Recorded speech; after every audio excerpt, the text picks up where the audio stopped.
अस्सलाम स्टूडेंट्स उम्मीद है आप सब खैरियत से होंगे। स्टूडेंट्स, आज हम बहुत ही इंपॉर्टेंट क्वेश्चन डिस्कस करने वाले हैं। जो आपका CSS 2027, जो आपका पंजाब का PMS, जो आपका इनकमिंग KP PMS है, उस हवाले से ये क्वेश्चन बहुत इंपॉर्टेंट है। तो आज इस क्वेश्चन में हम देखेंगे कि जो इनकमिंग मिडिल ईस्ट में जो है वो क्राइसिस चल रही हैं, या जो अभी रिसेंट कोऑर्डिनेटेड अटैक्स किए हैं अमेरिका और इसराइल ने मिलकर ईरान की तेहरान की जो न्यूक्लियर साइट्स है उसके ऊपर, या जो अली हामनाई की डेथ हुई है, ये कैसे एक पूरे एक रीजन में इंस्टेबिलिटी क्रिएट कर रहे हैं और इसके क्या क्या इंपैक्ट्स हमारे पास आएंगे, इसके रीजनल क्या क्या इंपैक्ट्स होंगे, इसके पॉलिटिकल क्या क्या इंपैक्ट्स होंगे और इसके इकोनॉमिक इंफ्रास्ट्रक्चर के ऊपर क्या क्या इंपैक्ट्स आएंगे, और ये कैसे न्यूक्लियर प्रोलिफरेशन को इस रीजन में बढ़ा रहा है। क्योंकि ईरान जो है वो 60% कंप्लीट कर चुका है अपने न्यूक्लियर प्रोग्राम को, और साथ साथ ये बात MBS कर रहा था कि अगर ईरान जो है वो न्यूक्लियर प्रोग्राम हासिल कर लेता है, न्यूक्लियर बम हासिल कर लेता है, तो हम क्यों नहीं। क्योंकि इनके दरमियान एक वॉर चल रही है, वॉर ऑफ हेजमनिज्म, इसको कहा जाता है वॉर ऑफ रीजनल हेजमान। ईरान कहता है मैं रीजनल हेजमान हूँ, सऊदी कहता है मैं रीजनल हेजमान हूँ। जब इनकी रिप्रोचमेंट नहीं हुई थी तो इनके आपस में बहुत फड्डे चल रहे थे। अब जब चाइना ने इनकी रिप्रोचमेंट की है तो इनकी जो है वो कोल्ड रिलेशन चल रहे। कोल्ड रिलेशन का मतलब ये होता है कि आपके ताल्लुकात ना इतने एक्टिव होते ना इतने पैसे होते, तो वो एक कोल्ड जोन में चल रहे हैं। ठीक है, तो ये जो क्वेश्चन है ये हम डिस्कस करेंगे इसमें कि कैसे आप जो है वो करंट अफेयर या पाकिस्तान अफेयर का क्वेश्चन जो है वो अटैम्प्ट कर लेते हैं और कैसे आप एग्जामिनर से बहुत अच्छे मार्क्स ग्रैब कर सकते हैं। ये देखो, जब मैंने अपना ये क्वेश्चन अटैम्प्ट किया है और मैं चाह रही थी कि आप लोग के साथ शेयर करूँ ताकि आप लोग जो है वो इजीली पाकिस्तान अफेयर या करंट अफेयर का जो आपके पेपर्स होते हैं उसमें इजीली आप मार्क्स ग्रैब कर सकें, या जो आपको आइडिया मिल जाए कि बाकी पेपर जो है वो है कैसे हम जो है वो अटैम्प्ट करेंगे और कैसे हम एग्जामिनर से मार्क्स जो है वो इजीली हासिल कर सकते हैं। हमारी मैम क्या करती थी कि जो आप क्वेश्चन कर रहे होते हैं ना, वो क्वेश्चन आप ऐसे अटैम्प्ट करें कि एग्जामिनर जो है वो मजबूर हो जाए, ताकि वो आपको उसके पास कोई जवाब ही ना बचे कि वो आपको मार्क्स ना दे। तो इस क्वेश्चन में हम देखेंगे, ये जो देखो क्वेश्चन जो है मैंने इंट्रोडक्शन जब लिखा है तो साथ साथ मैंने एक बहुत खूबसूरत गार्डियन का कोट लिखा है। तो ये आपके एग्जामिनर के ऊपर क्या इम्पैक्ट्स पड़ता है लेकर आता है, ये आपके एग्जामिनर के ऊपर ये इम्पैक्ट लेकर आता है कि भाई बच्चे ने जो है वो स्टडी की है और बच्चे जो है वो पढ़ रहे हैं और बच्चे ने जो है वो पढ़ाई की है। और ये जो देखो, जब मैंने ये कोड जो है उसके सामने लिखा, जो मैं अपना टीचर जो मेरा जो अपना टीचर था, जब वो ये चेक कर रहा था तो वो ये कह रहा था कि अस्मा जो है आपने बहुत खूबसूरती से ये क्वेश्चन जो है वो अटैम्प्ट किया है। तो आप जब ये क्वेश्चन ऐसे अटैम्प्ट करेंगे तो आई बिलीव कि आप बहुत अच्छे मार्क्स जो हैं वो एग्जामिनर से ग्रेड करवा सकते हैं। ठीक है, मिडल ईस्ट जो है वो middle east is the heart bed of regional atrocities, proxies conflict and escalation of Iran Israel animosity. ठीक है, इसराइल और ईरान की जो एनिमोसिटी है ये काफ़ी देर से चल रही है, ये अभी से नहीं चल रही। इसराइल को कौन बैक करता है? इसराइल, हम सबको पता है कि इसराइल को जो है वो बैक करता है अमेरिका, क्योंकि रोथस्चाइल्ड जो है वो रोथस्चाइल्ड बहुत ही एक एक्टिव, बहुत ही एक इकोनॉमिकली डोमिनेट ग्रुप है, एक ज्यूस का एक ग्रुप है जो है वो जब पॉलिटिकल कैंपेन्स होती हैं या दूसरे जो उनकी लीडर्स आते हैं अमेरिका में, जो जितने भी प्रेसिडेंट्स आते हैं उनको कौन बैक करता है? रोथस्चाइल्ड जो है वो उनको बैक करता है, पॉलिटिकल कैंपेनिंग कराता है, उनके फाइनेंशियल बर्डन उठाता है। जब वो प्रेसिडेंट आ जाता है पावर में तो जाहिर सी बात है इसराइल भी एक जीविश कंट्री है, तो वो उनके जो वो होते हैं उनके जो मकासद होते हैं, उनके जो एम्स होते हैं, या उनके जो उनकी मकासद जो होते हैं उनको फुलफिल करने के लिए फिर जो उनके अमेरिका के जो प्रेसिडेंट होते हैं वो एक्टिव रोल जो है वो अदा कर रहे होते हैं। तो रोथस्चाइल्ड जो है ये एक पॉलिटिकल लॉबी है या पॉलिटिकल प्रेशर डलवाते हैं प्रेसिडेंट के ऊपर। ठीक है, तो जैसे हम देख रहे हैं कि इसराइल को कौन बैक कर रहा है? अमेरिका ही बैक कर रहा है। अमेरिका वेपन डिफेंस में उनको बैक कर रहा है। अमेरिका जो उनके साथ जो उनका अमेरिका के इकोनॉमिक डील्स हैं या जो उनके मिलिट्री डील्स हैं, तो इससे साबित ये नज़र आ रहा है कि अमेरिका जो है पीछे खड़ा है इसराइल के, और इसराइल जो है वो डायरेक्टली अटैक करता है किसको? ईरान को। ठीक है, तो हम इसमें देखेंगे, जो मैंने ये देखो इंट्रोडक्शन लिखा, साथ साथ मैंने ये ब्लैक मार्कर से जो लिखा है, तो ये आपके एग्जामिनर के ऊपर एक बहुत अच्छा इम्पैक्ट जो है एग्जामिनर के ऊपर पड़ता है कि जो बच्चा है, ये आपका जो पेपर होता है ना CSS में जो आपके पेपर होते हैं, PMS में जो आपके पेपर होते हैं, या जो जो जिस एग्जाम में आपके पेपर होते हैं, तो कोशिश आप ये करें कि आपका पेपर यूनिक लगे। 1000 पेपर्स होते हैं एग्जामिनर के पास, तो जब आपने अपना पेपर यूनिक दिखाना है ना तो आपको काम करना होगा, और जब आप काम करते हैं तो वो देखो वो एक नज़र आ रहा होता है आपके पेपर में। ठीक है, तो हम ये डिस्कस करते हैं। देखो, regional escalation in the middle east has turn into violent form in Israel ferociously attack the nuclear sites in Iran. ठीक है, ये जो उन्होंने कोऑर्डिनेटेड अटैक्स किए हैं, तो इससे जो पूरा वो मिडल ईस्ट का पूरा रीजनल जो एस्केलेशन हो रही है वो इंक्रीज हो चुकी है, वो वायलेंट फॉर्म में कन्वर्ट हो चुकी है। ठीक है, there is no denial of the fact that Israel aggressively involved in the displacement of bombardment due to their retaliatory nature. जब इसराइल ने अटैक्स किए ईरान के ऊपर, तो ईरान ने भी जो अमेरिका के एयर बेसिस है, जो अमेरिका के आर्मी बेसिस हैं, दोहा में, आपके दुबई में, आपके बहरीन में उनके ऊपर रिटेलिएटरी अटैक्स जो हैं वो किए और इसराइल के ऊपर भी अटैक्स किए। तो इससे ये एक बात नज़र आ रही है कि ईरान जो है वो चुप नहीं बैठ रहा। अली खamenei की डेथ के बाद ये अब ये एक बात सामने नज़र आ रही है कि ईरान जो है वो चुप नहीं बैठेगा, ईरान जो है वो वॉर करेगा। और जब ईरान वॉर करता है तो वो भी एक रीजनल का जो पूरा एक नक्शा होता है, मिडल ईस्ट का जो पूरा नक्शा है वो चेंज हो रहा है। वो कैसे चेंज हो रहा है? क्योंकि मिडल ईस्ट जो है वो कॉन्फ्लिक्ट में है। वैसे वहाँ पहले भी जो है वो प्रॉक्सी कॉन्फ्लिक्ट चल रहे हैं, वहाँ इसराइल और पैलेस्टाइन की पहले से वॉर चल रही है।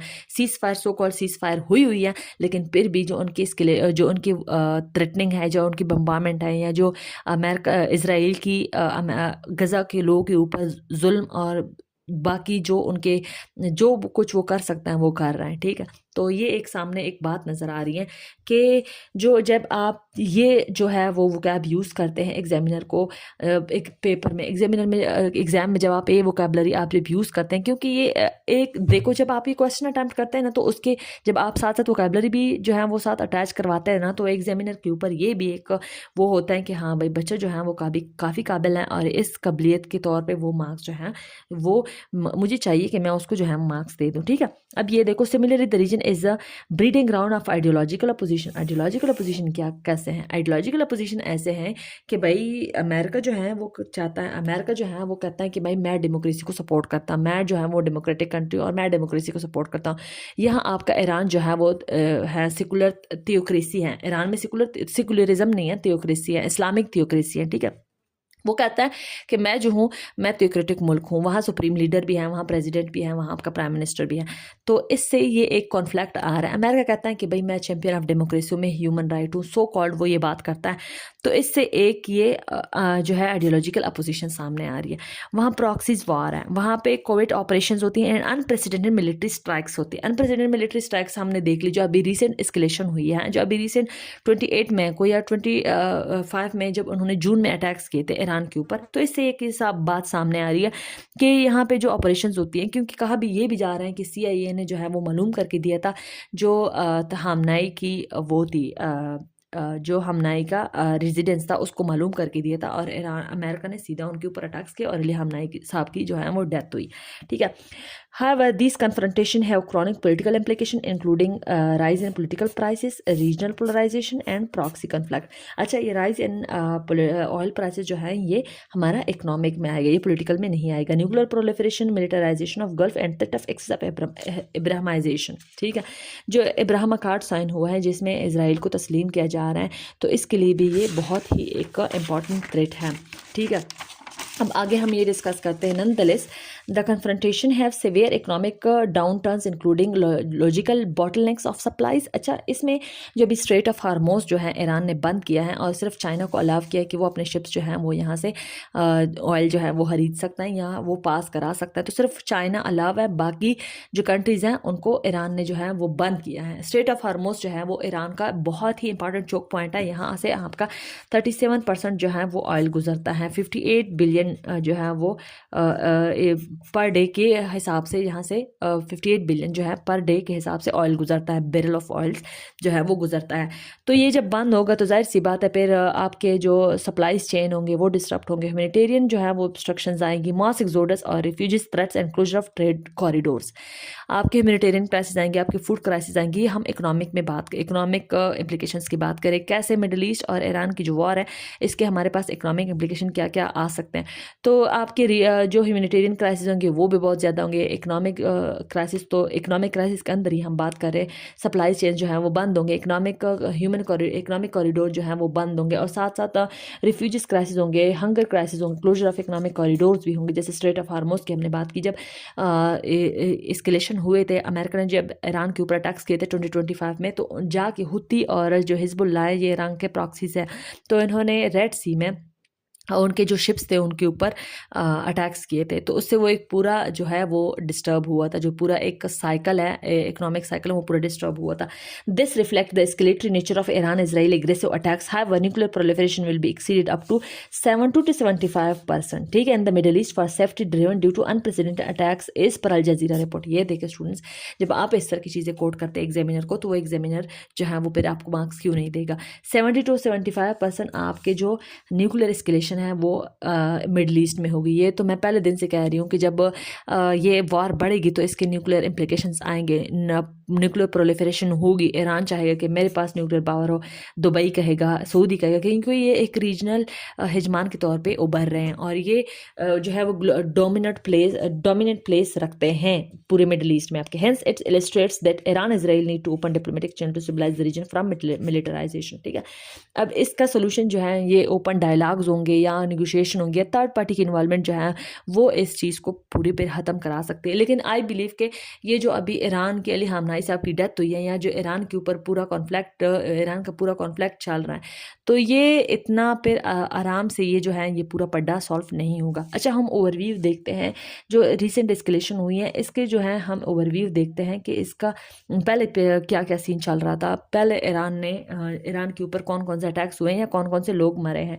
किलिंग ऑफ यहिया सनावर जो था ईरान का जो है वो बहुत ही शिया जो था वो एक इम्पॉर्टेंट या एक सिग्निफिकेंट लीडर के तौर पे वो बंदा था और जाके वहाँ पे इसराइल ने अटैक्स करवा के ईरान में उसको मारा 2025 में।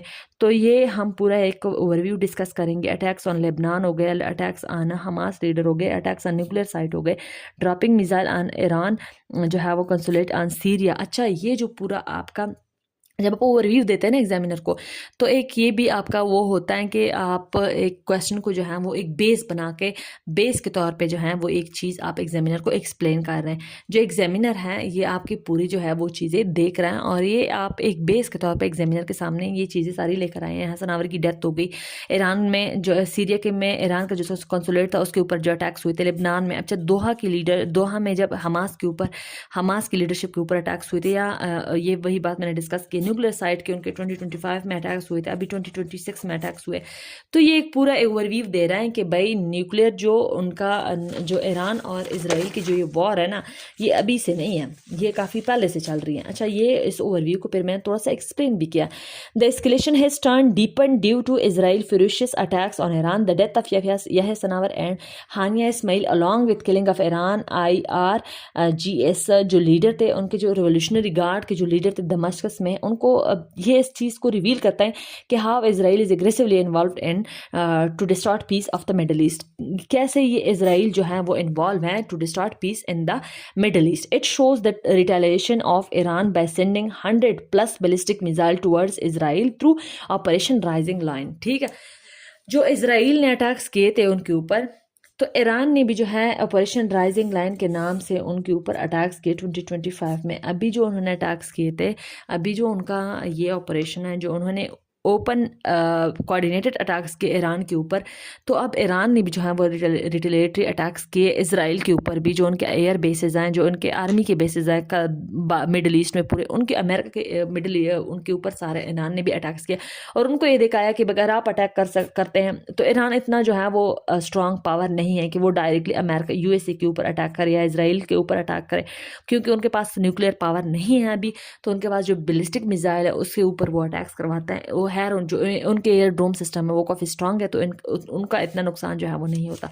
अच्छा, ये हमने फिर जो है प्यू की रिपोर्ट जो है वो कोट की है यहाँ पे। तो ये एक मैं सारा ओवरव्यू दे रही हूँ, ठीक है, ये आपका एक आप ओवरव्यू दे सकते हैं। इसराइल ने अटैक्स किए, फिर ईरान ने किए, फिर इसराइल ने किए, फिर ईरान ने किए, फिर इसराइल ने किए, फिर ईरान ने किए, फिर इसराइल, फिर ईरान ने। अच्छा, इसराइल की जो अटैक्स हैं वो ऊपर हैं, ये जो एरो है ना ये हमेशा से ऊपर रही हैं। तो इसका ये मतलब है कि जो इसराइल है ना वो जो है वो बड़ा हाथ रखता है, जो पूरे मिडल ईस्ट में आपका वो जो है वो प्रोमिनेंट पोजीशन पे है। जैसे मैंने पहले बात की कि इसराइल को जो है वो कौन बैक करता है, अमेरिका ही बैक करता है। जब अमेरिका उसके पीछे खड़ा है तो फिर उनका वो जो है वो ऊपर होगा ना। तो ये हम फिर देखते हैं, जो हमारा क्वेश्चन था उसमें फिर यही उन्होंने पूछा हुआ था कि आप बताएं हमारे पास इकोनॉमिक इम्प्लीकेशन क्या क्या आएंगे। जब आप इस तरह फ्लो शीट डायग्राम एग्जामिनर को ड्रॉ करके दिखाते हैं, या जो इस तरह आप कोटेशन जो है वो मार्क करते हैं, या जो आपकी वोकैबुलरी होती है वो स्ट्रांग होती है, तो बिलीव यू मी कि एग्जामिनर के पास कोई जवाब नहीं बचता कि वो आपसे मार्क्स काटे। अच्छा, लॉजिस्टिकल बॉटलनेक्स क्या क्या होता है, सप्लाई चेन्स की डिसरप्शन हो जाती है, तो उसके लिए ये एक जो है अल्टरनेटिव फ्रेज है। तो इसमें मैंने क्या लिखा है, 25 million people are hungry and facing threats of chronic famine due to supply chain disruption. अच्छा, पीयू ने रिपोर्ट जो है वो की है। अच्छा, जो आपका मिडल ईस्ट है ना, सीरिया हो गया, आपका जो है वो लेबनान हो गया, आपका जो है वो फिलिस्तीन हो गया, आपका जो है वो जॉर्डन हो गया, आपका जो है बहरीन हो गया, ये सारे जो है ये वॉर कन्फ्लिक्ट यमन हो गए, यहाँ पे सारे जो है वो प्रॉक्सीज वार चल रहे होते हैं। और यहाँ के जो लोग हैं यहाँ पे 66% 66 से लेकर 70% जो है वो लोग जो है वो फेमिन का शिकार है। और सीरिया में बताया ये जाता है कि 114 मिलियन जो लोग हैं वो अंडर पावर्टी रह रहे हैं। और पैलेस्टाइन में 66% लोग डिस्प्लेस हो गए और जो है वो 75 से लेके 80,000 लोगों की डेथ हो गई है। और बहरीन का भी ये हाल है। बहरीन का इतना है नहीं है, यमन का जो है वो बुरा हाल है। तो ये पूरा जो आपका ये आ रहा है ना, तो ये किस वजह से आ रहा है? जब आप डिफरेंट रेफरेंस कोट करते हैं एग्जामिनर के पास, एग्जामिनर को, या डिफरेंट जो है वो आप रिपोर्ट्स लेकर आते हैं, तो ये एक बहुत आपका अच्छा इंप्रेशन जाता है। ये देखो फिर मैंने ये लिखा और पीयू की रिपोर्ट्स लिखी। फिर साथ साथ हम ये देखते हैं कि इसमें मैंने क्या क्या लिखा है। इसमें मैंने लिखा है Iran Israel atrocities are hurting normal routines of life in the middle East. अच्छा, ये तो क्लियर बात है कि वो सारा एक सप्लाई चेन जो है वो बढ़ रहा है। और 20 बिलियन लोग 2 बिलियन जो लोग हैं on the brink of famine in the middle East is पर यूएन रिपोर्ट। अच्छा, यूएन की मैंने रिपोर्ट जो है वो यहाँ पे बताई हुई है कि यूएन कहता है कि भाई साहब आपका 2 बिलियन जो लोग हैं आपके मिडल ईस्ट के, वो जो है वो अंडर फेमन है। ठीक है, और वहाँ पर बहुत बड़ी हादसा लें, क्योंकि वहाँ पे जो है वो ड्रॉट्स भी आते हैं। मिडल ईस्ट में जो है पानी की कमी है, वाटर स्कैरसिटी वहाँ बहुत प्रेवलेंट इशू है, एक्सट्रीमिज्म बहुत प्रेवलेंट इशू। ये सारे जो सोशल इश्यूज आपके आ रहे हैं ना, एजुकेशन इतना खास नहीं है, एक जो वो है क्या नाम है हेल्थ है उसके कंसर्न्स है। तो ये जो सारे आपके सोशल इश्यूज आ रहे हैं ना, ये सारा वो एक वॉर चल रही है। और जब आप वॉर टर्न एरिया में होते हैं ना, या वॉर कन्फ्लिक्ट एरियाज में होते हैं, तो फिर आपको पता है सूडान में अभी हम देखें कि सूडान में क्या क्या पंगे लोग पड़े, और सूडान में लोग जो है वो कितने मरे और कितने जो है वो अंडर पावर्टी है। तो ये फिर हमने रिपोर्ट की। और यहाँ पे ये देखो, आप जो है वो आपको चाहिए कि आप ये जो नीचे का पैराग्राफ लिखते हैं ना, वो इतना ज़्यादा ना लिखे, उसमें कोशिश करें कि उसमें भी कुछ जो है वो डाले आप, ताकि वो एग्जामिनर के ऊपर ये भी एक इम्पैक्ट हो कि बच्चे ने जो काम किया ना वो बहुत ही आला तरीन किया है। और ये जो पूरा आपका ये आ रहा है ना, तो इससे ये जाहिर आ रहा है कि जो है वो बच्ची ने काम किया, और बच्ची का काम जो है वो नज़र आ रहा है रिपोर्ट्स के थ्रू। हमने ये देखा, हमने यहाँ पे भी रिपोर्ट्स डाले। अच्छा, क्लोजर ऑफ ट्रेड कॉरिडोर्स, इसमें हम ये कह सकते हैं स्ट्रेट ऑफ हार्मोज जो है वो अभी क्लोज है। सिर्फ चाइना अलाउड है कि वो जो है वो अपने शिप पास करवा सकता है, बाकी जो है वो बाकी किसी को इजाज़त नहीं है। स्ट्रेट ऑफ हार्मोज जो है ईरान का बहुत ही इंपॉर्टेंट जो है वो ट्रेड चोक पॉइंट है। ठीक है, तो Iran threatens to block strait of Hormuz which acts as a corridor of 30% global oil shipments, 30 to 37% हैं। यहाँ से आपका 58 मिलियन जो है वो 58 बिलियन जो है वो ट्रेड गुजरता है कहाँ, जो आपका पूरा बैरल जो है वो ऑयल का बैरल जो है वो खरीदते हैं कौन? आपके पूरी दुनिया की जो ट्रेड है वो यहाँ से होके जाती है। ठीक है स्टूडेंट्स, तो इससे ये एक बात सामने आ रही है कि ये जो पूरा आपका रीजन अगर डिस्टर्ब होगा तो आपके इकोनॉमिक इम्पैक्ट्स आएंगे, ना सिर्फ आपके मिडिल ईस्ट में आएंगे, आपके पूरी दुनिया में इम्पैक्ट्स आएंगे। ठीक है, तो the closure of trade corridors in the middle east due to escalating conflict between Iran Israel can have profound global economic implication. देखो मैंने लिखा प्रोफाउंड, बहुत डीप ग्लोबल इकोनॉमिक इम्प्लीकेशन आएंगे। Houthis had targeted shipping in the Bab el Mandeb due to potential bottleneck in the region. अच्छा, Houthi ने जो है वो अटैक्स किए थे, मैंने जैसे पहले बताया 2025 में जब उनकी वॉर चली थी, जब अटैक्स किए थे ईरान के अफशान और दूसरे रीजन्स के ऊपर, जो उनके न्यूक्लियर साइट्स थे, जब उनके ऊपर अटैक्स अमेरिका और इसराइल ने किए थे, तो बाब एल मंदीब को जो है वो ईरान ने बंद किया था और अभी स्ट्रेट ऑफ हार्मोज को कंप्लीटली क्लोज किया है। तो इससे ये एक सामने नज़र आ रही है चीज़ के ट्रेड कॉरिडोर को बंद करके आपके ग्लोबल इकोनॉमिक इम्प्लीकेशंस आएंगे। तो आप हम ये देखो वाइंड अप करते हैं इस पूरे हम पैराग्राफ को। It shows how proxies of Iran can revert trade corridors bye attacking them. ठीक है, ये उनका प्रॉक्सीज का पूरा तो एक सिलसिला है। अमेरिका के अपने प्रॉक्सीज हैं, आपके ईरान के अपने प्रॉक्सीज हैं, आप सऊदी के अपने प्रॉक्सीज हैं, सऊदी के प्रॉक्सीज जो है वो लड़ रहे हैं सीरिया में, ईरान के प्रॉक्सीज यमन में। तो ये एक पूरा जो है वो एक कॉन्फ्लिक्ट चल रहा है। ह्यूमैनिटेरियन क्राइसिस आपके क्या क्या होंगे? 40 million children are died and 50.2 million are starving in the region. World Bank आपका कहता है कि ह्यूमैनिटेरियन क्राइसिस आपके ये आएंगे कि आपके सारे बच्चे मर रहे हैं और जो जिंदा हैं वो भी जो हैं वो भूख और अफलास के शिकार है।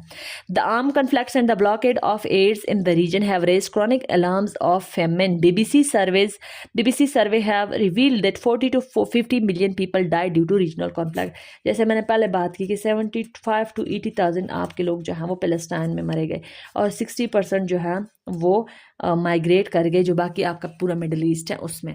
तो ये जब आप वॉर में होंगे तो आपकी इकोनॉमिक इम्प्लिकेशंस ना सिर्फ आपके एरिया के ऊपर पड़ेंगे बल्कि पूरे जो रीजन है उसके ऊपर पड़ेंगे। The war torn economies are vulnerable to sanctions and inflation, they are unable to import food due to currency collapse. अच्छा, इनकी जो करेंसीज हैं वो भी कोलैप्स्ड हैं, ठीक है। अच्छा, ये मैंने मोस्ट इंपॉर्टेंट कंट्री, अच्छा ये आप जब इस तरह जो है उनको ग्राफ जो है, या ग्राफ नहीं सॉरी टेबल जब उनको ड्रा करके देते हैं तो ये देखो मैंने यमन का लिखा। यमन जो है वो नियर फेमन है, 17 मिलियन जो पीपल है वहाँ पे फेमन का शिकार है। सीरिया जो है वो chronic food crisis 12 million. Gaza Palestine catastrophic hunger 90% जो लोग हैं वो फूड इनसिक्योर है। Sudan famine civil war 5 million जो है वो एक्यूट मल नरिशमेंट का शिकार है। Lebanon economic collapse plus refugees burden 1 out of 3 household जो है वो face hunger. Students believe you में जब आप इस तरह ग्राफ उनको ड्रा करके दिखाते हैं तो एग्जामिनर जो है वो आपसे पर मार्क्स नहीं काट सकता। ये आप जो है या इस तरह ग्राफ करके भी जो है वो शो करा सकते हैं, इस तरह टेबल बना के भी शो करा सकते हैं। नीचे पर लिख ले फॉर एग्जांपल पाइट की रिपोर्ट्स हैं, नीचे वर्ल्ड बैंक की रिपोर्ट्स हैं, जिसकी भी है यहाँ पर आप ये लिख ले। It reflects that humanitarian catastrophe in the middle East where people are at the verge of hunger crisis, ठीक है। Mass exodus and refugees crisis बहुत ही पुराना इशू है क्योंकि मिडिल ईस्ट जो है उसमें काफ़ी, जब अरब स्प्रिंग आया था तब से अच्छा एक अरब विंटर का भी कॉन्सेप्ट आया था। ये अरब विंटर का कॉन्सेप्ट भी बहुत मजे का। अमेरिका कहता है कि भाई मैं जो है वो चैंपियन ह्यूमन राइट्स और डेमोक्रेसी का, तो उन्होंने सारे जब अरब स्प्रिंग आया तो लोग बाहर आए। जो बजूजी था मोहम्मद अली बजूजी, उन्होंने अपने आप को आग लगा दी थी तंजीनिया में क्योंकि वहाँ पे जो है वो लोग भूख और अफलास के शिकार थे और वहाँ पे इकोनॉमीज कोलैप्स कर गई थी। वहाँ पे डिक्टेटर्स बैठे हुए थे, जब डिक्टेटर्स बैठे हुए थे तो वो अपने मफाद के लिए काम कर रहे थे। आप देख ले हाइब्रिड डेमोक्रेसी जो होती है या पूरी दुनिया में जो डिक्टेटरशिप चली आ रही है, क्योंकि डेमोक्रेसी जो है वो इस सच अपने ओरिजिनल फॉर्म में नहीं है।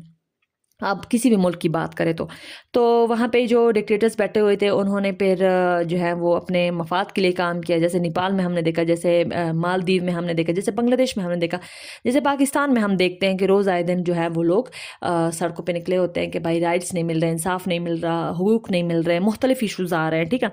तो जब अरब स्प्रिंग का ये कॉन्सेप्ट आया पे तो मोहम्मद बजूजी ने खुद को आग लगा दी थी। वो एक रेडी वाला था, वो फ्रूट्स बेचने वाला बंदा था। तो इससे इस चीज़ ने फिर पूरी दुनिया में आग लगाई, पूरी मिडिल ईस्ट में आपने इस चीज़ ने फिर आग लगाई और फिर डिक्टेटर्स जो थे उनको थ्रोन आउट किया गया, जो है वो लीबिया के या जो दूसरे वो थे कज़ाफ़ी साहब हो गए या जो दूसरे डिक्टेटर्स है उनको फिर जो है वो तख्त से हटा दिया गया। और साथ में फिर डेमोक्रेसी का सो कॉल्ड एक कॉन्सेप्ट आया, लेकिन डेमोक्रेसी अभी भी प्रेवेलेंट नहीं है मिडिल ईस्ट में। डेमोक्रेसी वहाँ पे अभी भी डिक्टेटरशिप है। आप दुबई की बात करें, आप सऊदी की बात करें, आप ईरान की बात करें, आप जो है वो जॉर्डन की बात करें, वहाँ पे भी किंग है। आप जो है वो लिबनान की बात करें, आप जो है वो कतर की बात करें, वहाँ सारे किंग्स का कॉन्सेप्ट है, वहाँ डिक्टेटर्स है, मोनार्क है, ठीक है। तो ये देखो सीरिया 2.5 मिलियन प्लस जो है उनके रिफ्यूजीज़ हैं, पैलेस्टाइन के 5.9 प्लस है, इराक के 1.2 प्लस, यमन के 4.5 एंड सूडान है 8 million displaced due to war threats. UN साहब आपका कहता है कि ये जो आपके सारे आ रहे हैं ये कहाँ से, ये क्यों आ रहे हैं, क्योंकि वॉर थ्रेट्स हैं।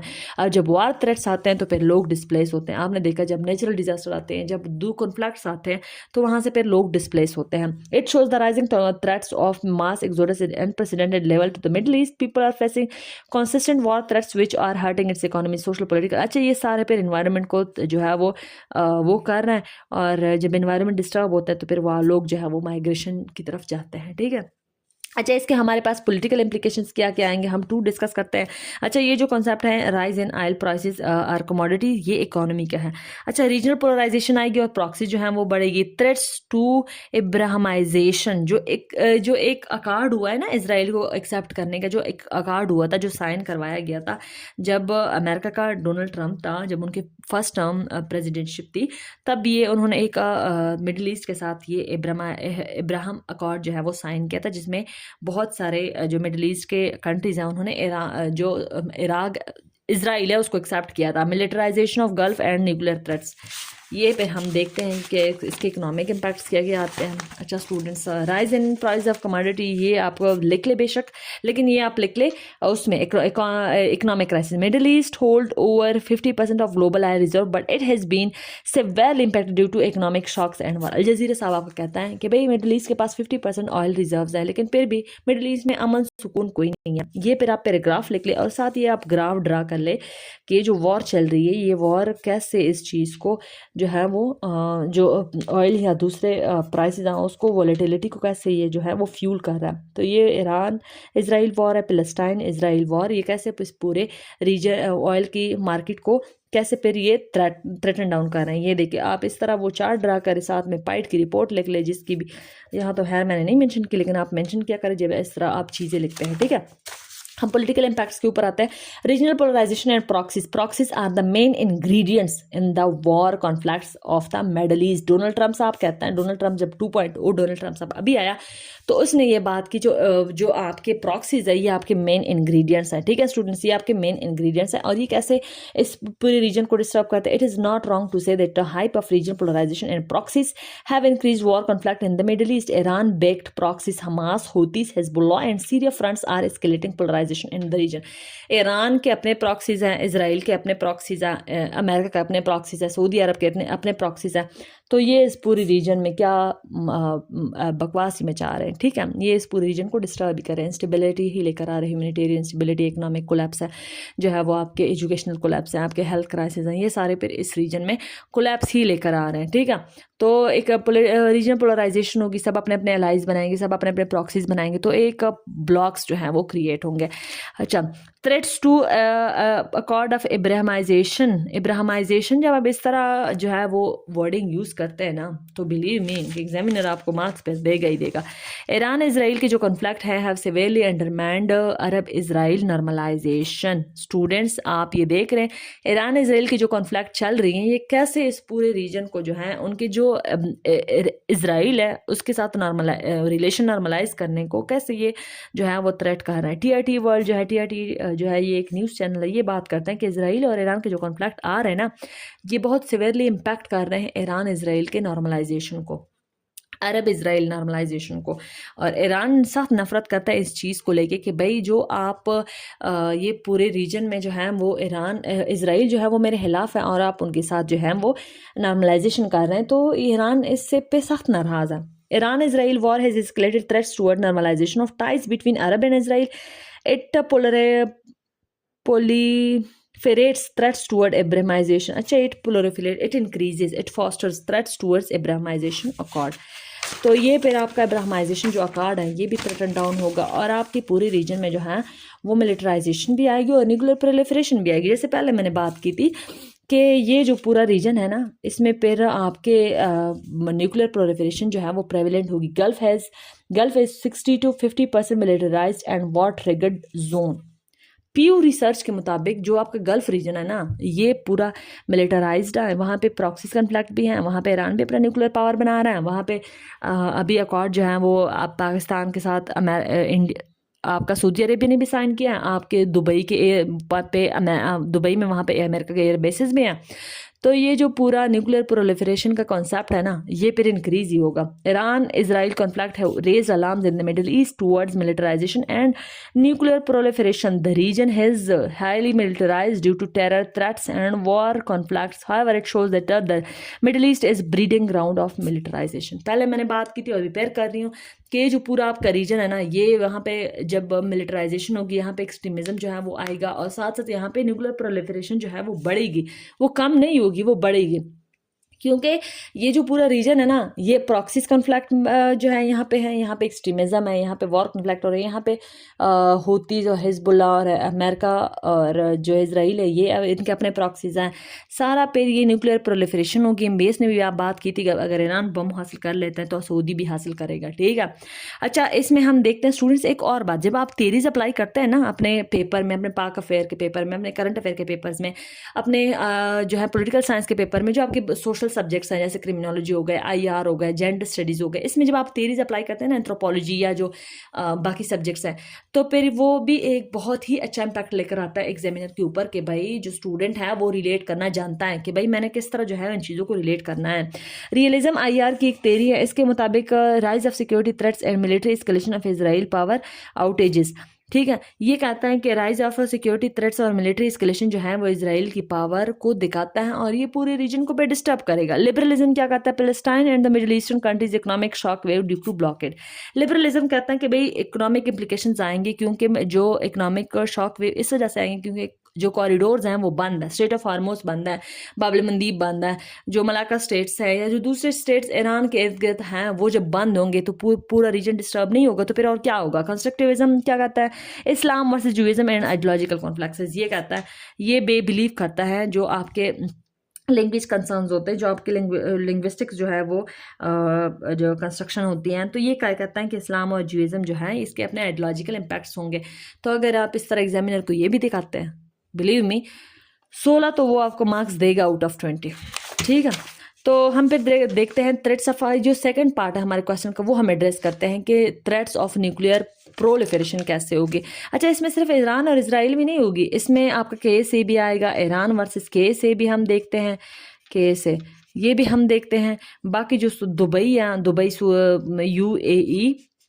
UAE और जो आपके कतर जो कंट्रीज़ हैं ये भी बहुत ही इंपॉर्टेंट रोल प्ले करते हैं, ठीक है स्टूडेंट्स।